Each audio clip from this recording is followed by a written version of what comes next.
এক সময় রাজা নমরুদের দেশে সবাই মূর্তি পূজা করত, কিন্তু তরুণ ইব্রাহিম এটা কখনোই মেনে নেননি।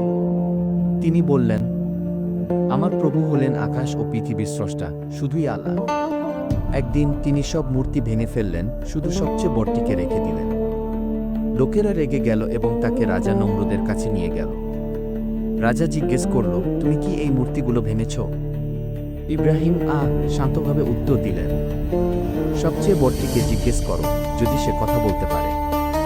রাজা খুব রেগে গেল এবং আদেশ দিল, তাকে আগুনে নিক্ষেপ করো। বিশাল এক আগুন জ্বালানো হল। কিন্তু আল্লাহ বললেন, হে আগুন, ইব্রাহিমের জন্য শীতল ও নিরাপদ হয়ে যাও। আগুন ঠান্ডা হয়ে গেল এবং ইব্রাহিম অক্ষত রইলেন। নৈতিক শিক্ষা, যে আল্লাহর উপর ভরসা করে, আল্লাহ তাকে রক্ষা করেন।